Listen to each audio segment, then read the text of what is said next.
Friends இப்போ அவங்க வந்து ஸ்டார்ட் பண்ணிட்டாங்க கப்பல் இல்லை இது சரி வந்து ஸ்டார்ட் பண்ணிட்டாங்க.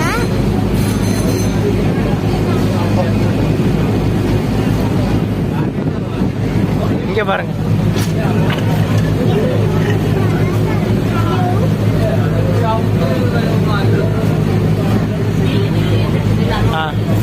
இது வந்து இங்க கொச்சியில வந்து டவுன் பஸ் ஒரு டிக்கெட் வந்து 6 ரூபாய்.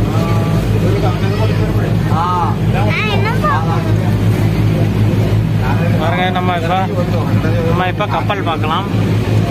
அப்போ பார்த்தா கப்பல் போன வீடியோவில் பார்த்த கப்பலை இப்போ நம்ம க்ளோஸாக பார்க்கலாம். கண்டெய்னர் கப்பலா